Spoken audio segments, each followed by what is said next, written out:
চলো আজকে এই লুকের ফুল টিউটোরিয়ালটা তোমাদের সাথে শেয়ার করে ফেলি। তো ফার্স্টে হচ্ছে স্কিনটাকে প্রিপেয়ার করে নিচ্ছিলাম। প্রিপারেশনে আমি টোনার ইউজ করে নিয়েছিলাম, দেন ময়শ্চারাইজার ইউজ করলাম। এরপরে হচ্ছে পজিটিভিটির প্রাইমারটা ইউজ করলাম, এটা একটা গ্রিপ প্রাইমার ছিল।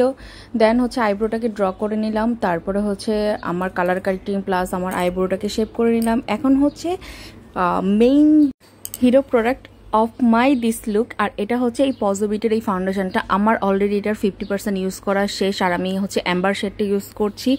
আর এই ফাউন্ডেশনটা আমার এত বেশি পছন্দ, আমি যখন মেকওভার করি, যখন আমি দেখি যে আমাকে অনেক লং টাইমের কোনো মেকওভার নিতে হচ্ছে, তখন আমি অবশ্যই এই ফাউন্ডেশনটা ইউজ করি। এটা এত লং লাস্টিং, আমার অয়েলি স্কিনে এত সুন্দরভাবে স্প্রে করে, আর হচ্ছে এত সুন্দর করে ব্লেন্ড করা যায়, প্লাস ওয়াটারপ্রুফ, ওয়াটার রেজিস্ট্যান্ট। এইটা ইউজ করে আমি প্রায় 12 থেকে 14 ঘন্টা পর্যন্ত মেকআপের ছিল, কোনো রকম কোনো প্রবলেম হয়নি, একদম ইনট্যাক্ট ছিল।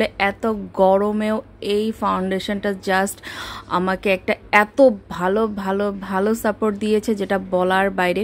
আর এটা ব্লেন্ড করাও খুব ইজি। আমি হচ্ছে ফার্স্টে তোমরা দেখতে পাচ্ছ আমি ব্রাশে অল্প অল্প করে নিয়ে আমার ফুল ফেসে অ্যাপ্লাই করে, দেন একটা বিউটি ব্লেন্ডার দিয়ে হচ্ছে আমার পুরো ফেসটাকে ব্লেন্ড করে নিয়েছি। আর বিউটি ব্লেন্ডারও কিন্তু আমি পজিটিভিটির বিউটি ব্লেন্ডার ইউজ করেছি, আর এই বিউটি ব্লেন্ডারটা জাস্ট ওয়াও, এটা দিয়ে সুন্দর করে প্রোডাক্টগুলি ব্লেন্ড করা যায়। তারপরে হচ্ছে আমি কন্ট্রোর প্লাস হাইলাইট করে নিয়েছিলাম আমার ফেসটাকে, দেন হচ্ছে ব্রোনজিং, তারপরে ব্লাশ, তারপরে একটু হাইলাইটার ইউজ করেছিলাম। আর এই হাইলাইটারটা জাস্ট ওয়াও, এটার একটা আমি একটা ফুল ভিডিও তোমাদের সাথে শেয়ার করেছি। আর লিপস্টিকটা আমি ইউজ করেছিলাম, এটার শেড মেবি 01 ছিল, তারপর আমি শেডটাকে একটু চেঞ্জ করেছিলাম, সেটাও পজিটিভ শেড ছিল। আর এরপরে হচ্ছে এই ছোট্ট প্যালেটটার পিগমেন্টেশন জাস্ট ওয়াও, এটা মানে এত ছোট একটা প্যালেট, বাট এটার যে পিগমেন্টেশনটা আছে না একদম। আর এটার সব থেকে মজার বিষয় হচ্ছে এটা কোনো ফল আউট হয় না। তো ফার্স্টে আমি একটা ব্রাউন শেড নিয়ে হচ্ছে আমি আমার ক্রিজ লাইনটাকে ব্লেন্ড করে দিয়েছি। দেন হচ্ছে আমি এইখানে একটা পার্পেল ব্লু শেড আছে, সেটা আমি আমার আউটার কর্নারে অ্যাপ্লাই করছি।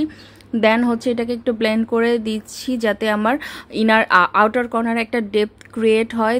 তারপরে হচ্ছে আমি আমার ড্রেসের সাথে ম্যাচ করে হচ্ছে একটা শেড ইউজ করব। আর এটা হচ্ছে এই সি গ্রিনটা, লাইটের কারণে শেডটা একটু অন্যরকম লাগছে, বাট এইটার শেডটা একটু গ্রিনিশ টাইপের একটা শেড। এটাকে হচ্ছে আমার ইনার কর্নারের অ্যাপ্লাই করে নিচে। আর আজকে আমি কোনো গ্লিটার ইউজ করব না, জাস্ট আমি একটু ম্যাট ফিনিশিংয়ের আই লুক ক্রিয়েট করতে চাচ্ছিলাম।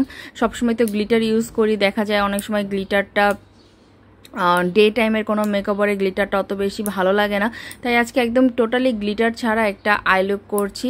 এরপরে হচ্ছে আমি প্রত্যেকটা শেড খুব সুন্দরভাবে ব্লেন্ড করে নিচ্ছিলাম আমার আপার লাইনে, দেন হচ্ছে আমি আমার লোয়ার লাইনেও হচ্ছে সেমভাবে হচ্ছে আইশ্যাডোগুলো ইউজ করব।